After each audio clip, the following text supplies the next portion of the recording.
Welcome to another episode of Can't Be Stopped. I'm Don Collins. And I'm Lewis Thompson.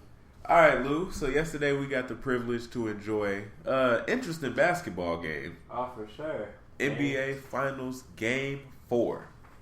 Yep, it was definitely an important game for both teams. Warriors were up 3-0 before the game started. They still only had 3 wins in the series due to Cleveland coming out and shocking the world. Shocking. By not missing. Yeah, it's kind of hard to lose a game when you set a precedent with 49 points in the opening quarter, most in finals history. They had 86 at the half and just thoroughly dominated the game from an offensive standpoint. I think it's hard to put in perspective, if you didn't watch the game, how much Cleveland was just doing everything right. There was a shot by J.R. Smith that I remember vividly, where the shot clock was running down, about 3 seconds left. LeBron would drop his basket, kick it out. J.R. maybe 2 or 3 steps in front of half court, yanks it, nothing but net. And that was just the case all night. It seemed like they literally couldn't miss.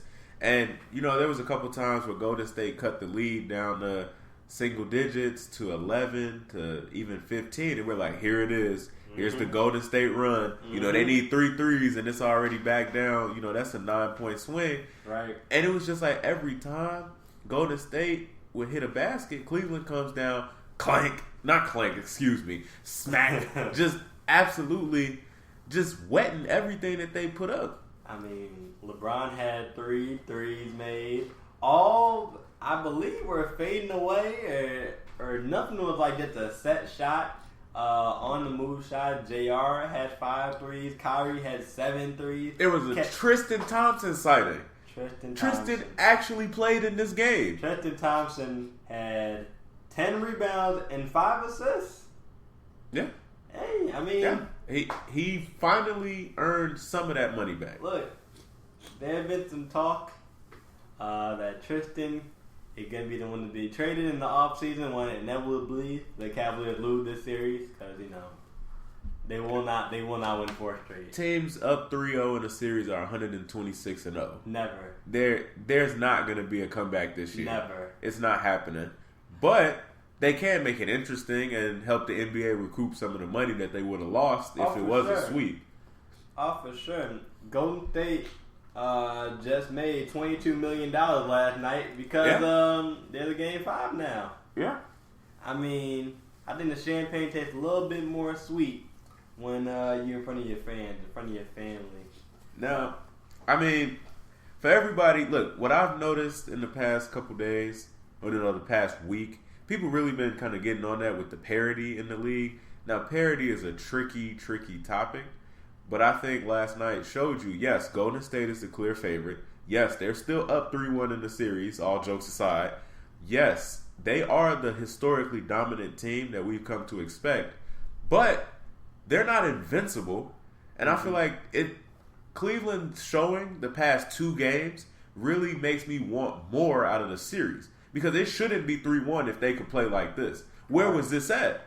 Like, when you're getting, a combined 41 points and 2 L's in Oakland, where was this type of play at? And this team, I don't know what it is. It seems they need to get their backs against the wall to play with a sense of urgency. And, hey, does that mean we get an entertaining end to the series? Possibly. Because if they play like that, Golden State is about to hit them in the mouth. They about to come down. Oakland, as soon as they touch down, they ready. I think that's interesting that this is the second year in a row that we've seen once Cleveland had their final chances to get eliminated or to keep going to the next game, they give it like everything. Like, this is the Cleveland Cavalier team we expected from the start of the series. That they needed to show up in order to have a shot. So now with only 1 game to lose or they're done, they finally show up. Where this intensity game 1? Yeah. Go take game 1 in Oakland. Go take game 2 in Oakland. But it is what it is. So we got 3-1 lead for Golden State. Kevin Durant still balled out with 35. Yeah. But I think I don't know about you, but I think it's over in 5. I think the next game is the last game. You know what? The King is still averaging his triple-double. You're right. Kyrie is awake. He is fully awake. Like, he's a beast. Taking a ton of bad shots to just go in. But when you Kyrie, you can do that. I think Kevin Love reasserts himself on the offensive end. I think it goes 6. You think it goes 6? 6. Okay. Sticking to your first prediction. Yeah. So, with that being said, the end of the NBA season is inevitably going to come to an end, which means for all 30 teams, they have to go forward and improve their rosters. And the first chance that they get is the NBA draft. So the draft is coming up in a couple weeks. So what we're going to do on Can't Be Stopped, we're going to have a mock draft. Now, it's not your traditional mock draft where I give my opinion, Louis gives his opinion, and we go from there. No, we're going to be competing GMs. We did a coin flip, and Louis won. So he got the right. Yes, sir. He's earned the right to pick first in this mock draft. And he now will be the quote-unquote owner of every odd-numbered team in the order. And I'll be the quote-unquote owner of every even-numbered team. So I think that'll be interesting. Today we're going to do the first 10 picks. Mm-hmm. And then next week we'll do another 10 picks. And then the final 10 will be on Anion Sports the day before the draft. So I think it'll be interesting. I don't think I've seen this done before. Trendsetter, Trailblazers. As always, the only place to go is up. Always. So with that being said, with the first pick in the 2017 NBA draft, the Boston Celtics are on the clock. Take it away. Well, I think this is an easy pick. The Boston Celtics made it to the Eastern Conference Final this year. When you're a team this good, it only makes sense to take the best player on the board. And hand down, everybody agreed the best player on the board is Markelle Fultz. So with the first pick, the Boston Celtics will take Markelle Fultz. Okay. All right. You got any explanation behind that, or other than he's just best player available? I think Markelle Fultz, with what other thing that Boston's able to do in this offseason potentially, he's a difference maker. I mean, Markelle Fultz can kind of do it all. I think he had the ability to potentially play next to Isaiah Thomas. Isaiah Thomas has some really good off-ball skills. So if you have Markelle kind of being the main ball controller for the team, who can drive, who can shoot, who can pass it a little bit, do a little bit of everything, and you have Isaiah on shooting threes or getting down low with his crafty layups, plus filling out the rest of the team with just great role players, the best in the league, arguably, on the rest of that bench and on that starting lineup. I think Markelle Fultz makes perfect sense for that team. Okay. All right. So, with the second pick in the 2017 NBA draft, the Lakers, the Celtics rivals. So, not only am I going against my co-host here, but we also happen to represent two intense, bitter rivals. Oh, yes. So, I'm happy that you took Markelle Fultz. Uh-huh. Ecstatic that you took Markelle Fultz. Because at number 2, it affords me the right to keep the native son in Los Angeles. I'm taking Lonzo Ball. And I want to say that twice. I am taking Lonzo Ball with the second pick. Not his dad. I'm taking Lonzo. So, but before you continue, okay, I want you to explain your pick, right? Okay. You brought up the name LeVar Ball. Definitely. Already. Yep. It's a lot of baggage on that boy Lonzo. He's a great player. Good player. Real good player. His daddy said he's going to be the best. Look. But his daddy got a mouth. And look. All right. That's fair. But what are we? We're members of the media. Mm-hmm. We commentate. Yep. What does ESPN's guys do? They commentate. Same thing. Fox Sports, they do all this. Yep. And they have criticisms of LeVar Ball, just like LeVar Ball has criticisms of the industry, of everything. He's a very opinionated man, but that's just it. It's an opinion. If Michael Jordan dad, rest in peace, if Michael Jordan dad was to say, my son gonna be the greatest of all time, now granted, hindsight, possibly he's up there, we know how we feel about that. Right. But if his dad goes, my son be the greatest, and you don't take Michael Jordan, how silly do you look? So at the end of the day, they're just opinions. The father's going to say what the father's is going to say, but I'm not worried about it. That's just what his dad has to say. And if you're a front office, you can't be worried about that. You can't. Do you think there's any concern in the fact that LeVar and Magic have not met or talked yet? No. For the actual Lakers? No, because I'm representing the Lakers. We're drafting Lonzo. We're not drafting LeVar. Period. So without further ado, let me get into that. Lonzo Ball orchestrated, had some help, but orchestrated one of the most magnificent turnarounds in recent college basketball memory. UCLA was a talented group, but they fell on some hard times last year. They didn't exactly finish great, and Ball, along with TJ Leaf, really kind of orchestrated a magnificent offense. They finished with 89.8 points per game, tops in the nation. Their efficiency went up. Their ability to get buckets went up. And who was spearheading that? It was Mr. Ball. His greatest asset is his basketball IQ. He is extremely smart, and his knack for scoring in transition is utterly elite. You talk about he pulls down a rebound or gets the rebound and pushes it at a pace and looking to set up his teammates better than Markelle Fultz and better than anybody else in the draft class. Okay. So questions about, his shot motion, I guess, come up. The boy can hit it from super deep, Curry range. So he'll stress the defense in that way. He's also not just a threat with the ball in his hands. Actually playing with Drew Holiday's younger brother, Aaron Holiday, he got to kind of work off the ball. 48% of his buckets in non-transition situations came off an assist. So when you talk about the Lakers with a combo guard, somebody who's used to having the ball, and D'Angelo Russell, they can now work together because Lonzo, while he can create with the ball in his hand, doesn't necessarily need it to be successful with his threat of spotting up and scoring off the ball, because he's a above average cutter in off the ball situations. But I'm gonna stick to his primary strength, and that's tying a roster together and putting guys in their positions to be successful. And when it comes to the Lakers with Brandon Ingram, with Julius Randle, with D'Angelo Russell, Jordan Clarkson, that's something that they really could use. And I think that makes them a more attractive destination for Paul George in another year. But that's in the future. I think Lonzo Ball is the pick here. His combination of size, he's 6'6", with a 6'7" wingspan, IQ, and just his makeup, like him as a person. He's not his dad. He's a real humble kind of guy, but he also has a drive to be great. And I do think that he gets that from his dad, but it's in him to be great. And you know how we do things around here. Anybody that wants to be great is A-okay in my eyes. And I think Fultz' talent is up there. His ability and his drive is great too. But I don't have him available right now, so I'm going Lonzo Ball. All right. I respect it.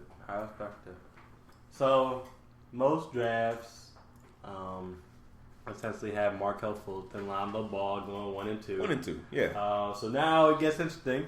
Definitely interesting. With the third pick, Philadelphia 76ers will select Mr. Jason Tatum. Jason Tatum. Out of Duke University. It took Jason Tatum. 6'3". Okay. That's a big boy. Okay. A lot of weight on him. 200? Look, I'm going to let you finish. Mm-hmm. But I'm down here in Phoenix. I'm a little upset. Mm-hmm. I'm a little upset. Look, Jason Tatum is a scoring machine. Yeah. You know what he does? Put the ball in the rim. He put the ball in the basket. You know what basketball is about? Putting the ball in the rim. Putting the ball in the basket. Don, who's my favorite player in the NBA? You want to tell him? Oh, yeah. Mr. Ben Simmons? Yeah. Don, what team did Ben Simmons play for? The LSU Tigers. Because he hasn't played an NBA game yet. But he's on the Philadelphia 76ers. Ben Simmons, the future of the league, the next face of the league. Okay. Will take that team to new heights next year. He's going to need some help. He got help. In the form of? Joel Embiid. the process. All right, but they could use a little bit more. You're right. And that's So where they're gonna have a little young big three ready to go. well, Once LeBron out the door, here they come. So they're gonna have Ben Simmons running the point. They're gonna have Joel Embiid doing literally everything: rebounding, shooting threes, dunking. post presence. Exactly, and trying to get a date with Rihanna. Yeah, well, we'll see how that works out. And now you got a deadly shooter, a deadly scorer in Jason Tatum, who's had a comparison to Carmelo Anthony. Now think about Carmelo Anthony if he had someone to control him, if he wasn't just taking the bad shot but only the good ones. We'll get to the Knicks in a little bit. Hey, I'm just saying, this Jason Tatum pick is a knock out the park. So slam dunk Slam dunk. at number 3. Number 3. We're talking slam dunk. Uh-huh. Okay, all right. So Phoenix, Mm-hmm. little old Phoenix, Yeah. sitting here. Speaking of slam dunks, I think this is you made this real easy for me. Okay. I did eye Jason Tatum from the 4 spot, but there is nobody, and I'm biased, nobody that I would rather have outside of those top 2 guards than Mr. Josh Jackson from Kansas. For sure. We talking 6'8", Yep. extreme athlete, Yes, sir. defensive stud, and he kind of shot the ball a little bit there for Kansas. A little bit. And with Phoenix, we're looking at Devin Booker. We still got Eric Bledsoe, Tyler Ulis running the point. We got some bigs, some young bigs. Could really use just kind of that elite athlete to tie it all together at the 3. And safe to say, Josh Jackson has the potential to be a two-way star. You talk about defense first kind of guys, and you look at the career trajectories of a Jimmy Butler. And I think Josh Jackson has a higher ceiling just in terms of he's a better athlete, and he comes with elite defense. His ability, he guarded the 1 through the 4 at Kansas. So this is somebody who I've seen. I followed his college career. He was a high energy kind of guy. He's a decent rebounder, and his offensive game is starting to come around. And for Phoenix, they got some firepower if they can stay healthy. And they just, add another elite prospect to get to the stable and watch them grow together. And I think with Josh Jackson, he's kind of a streaky shooter. But, when you own, you own. And, down the stretch, he hit 25 of his last 52 threes. So he was improving over the course of his college career. And what does he do when he only has to focus on basketball? I think Josh Jackson really becomes kind of, a Kawhi Leonard type, where you're gonna watch his offense kind of improve every year, but he comes in with defense that's out of this world. So thank you for gifting me Josh Jackson. All right. We were looking at Josh Jackson at the 76ers pick, but we just think Jason Tatum's going to be a better player. We think he's going to be a better player, better fit. But that's fine, because now we're down to the number 5 pick. The Sacramento Kings, where I've been going back and forth about a couple players right here. And no Boogie Cousins anymore. Darren Collison's going to be a free agent, unrestricted. Okay. But I got to go with the Darren Collison replacement in De'Aaron Fox. Ooh, I like from that. Kentucky. I like that. Number 5 pick. Super athletic point guard. Can get to the basket. Little bit of a jump shot, which definitely needs some work. But a solid player, and I mean, we saw it in the NCAA championship when he went against Lonzo Ball. He was putting that ball in the basket on him. Yeah. And he had a good game. He had a real good game. Pretty good game, But I think De'Aaron Fox brings something that the Kings need: more athleticism, more youth, alongside with Buddy Hield. That could be a deadly 1-2 punch in your backcourt. I see De'Aaron Fox just getting better as time goes on. He'll be able to adjust more to the NBA. Okay.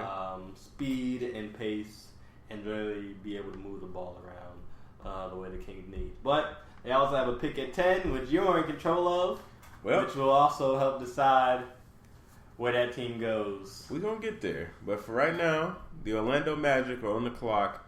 And I'm going to rush to the table and put this one in. I'm taking Jonathan Isaac out of Florida State. Ooh, that hurts. So, first things first, the Magic have an interesting roster. You know, they have a lot of young talent on there. But I need to give Aaron Gordon a home. Is he a 4? Is he a 3? Mm-hmm. He's firmly entrenched now at the 3.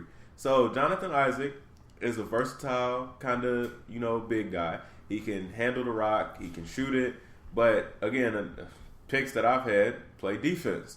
And he, first and foremost, is a nice athletic specimen that can go out there and block shots, really impact the game. But his versatility on offense, you kind of recoup what you lost from trading Serge Ibaka, but you're younger. He's 19 years old.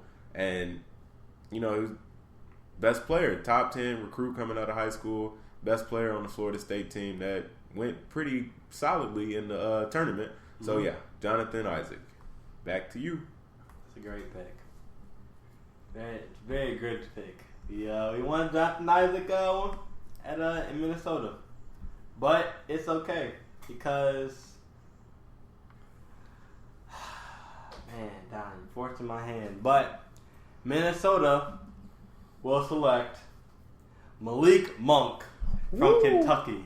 Okay? It picks a little out there, but Malik Monk is a scoring machine, athletic freak, and I think he just plays along so well with everything else that they have going on in Minnesota. They got Cat, they got Wiggins, and I think with Chris Dunn, I think he's going to take another step forward in the next year.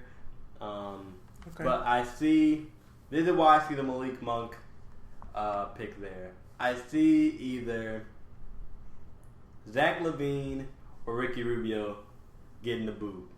Really? Zach LaVine? Zach LaVine, yeah.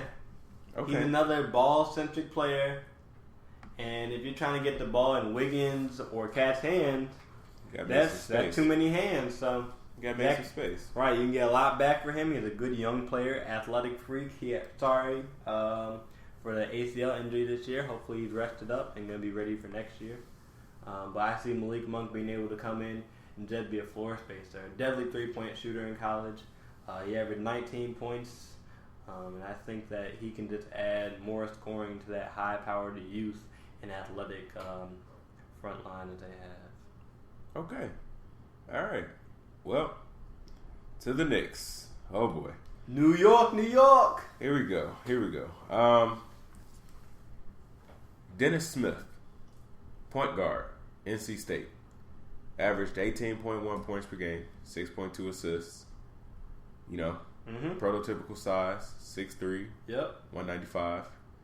The Knicks really could use some youth and athleticism. They should not bring back Derrick Rose. The Knicks could use a whole lot. Yeah. So I think in this case, they need to not bring back Derrick Rose and draft a point guard that they can kind of mold and create. I do not know how Carmelo Anthony factors into this pick, but I do know that Kristaps Porzingis could use a point guard that can kind of, facilitate and get him in some pick and roll action, feed him, but also still create for themselves to help alleviate the pressure on the big guy. Mm-hmm. And Dennis Smith, for me, he's just that guy. Like, he's an impressive talent, and on an NC State team, he really kind of just showed out, So that's the pick for me. I like the pick. I'd like to see New York going in a very similar direction.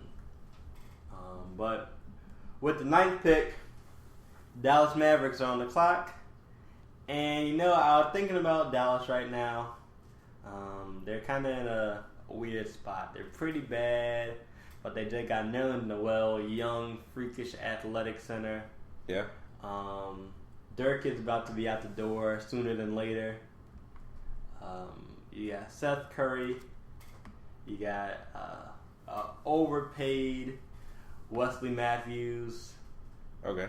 And I like to see them get another young player for the future. And I think this guy can be a good role player for the future once they retool and rebuild.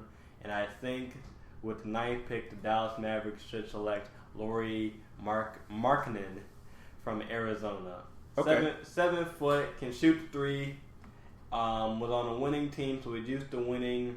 Brings a different type of culture potentially to Dallas, where he was at Arizona. And I just see him as someone who can learn from Dirk in the next year or two while Dirk is still there. He can shoot, he can pass, he can play the defense. So yeah, that's why I like with the 9th pick. All right. So for the final pick in this week's mock draft, we're gonna continue the series, but for the final pick today, the Kings are back on the clock. Yes, sir. Now, there's no trades in this scenario, so no we're stuck with this pick. You know what? Already taking De'Aaron Fox. No need for another point guard. I'm thinking about going with OG Anunoby. Okay. From Indiana. Now, this is a little bit of a project pick. He only averaged 11 points, but where his skills come from, he's an elite defender in the vein of he can guard guards, he can play down low, and his versatility is unmatched really in the draft. And I think, he shows some flashes of an offensive game. He's never going to be a ball dominant kind of guy, but when you have De'Aaron Fox, you have Buddy Hield, you can use some defensive presence, and you already have a Willie Cauley-Stein. So I just think adding another elite level athlete on the wing to defend is kind of a necessity when you're talking about fielding a team that can go against some of the upper echelon in the Western Conference. So for me, that's the pick. Will it pan out? Only time will tell. But we got somebody that we really like and their versatility. With 2 picks in the top 10, hopefully Sacramento can turn it around and bring that franchise back to even a glimpse of the glory that they used to have back in the day with Chris Webber. So, all you can do is hope and see. But, that's the first 10 picks of our mock draft. Definitely. We'll be back with the rest of it. But for now, just the first 10. Be sure to tune in and listen. But other than that, as usual, hashtag be great. That's what all these teams are trying to accomplish in the draft. And you know what? I'm Don Collins. And I'm Louis Thompson. See y'all next week.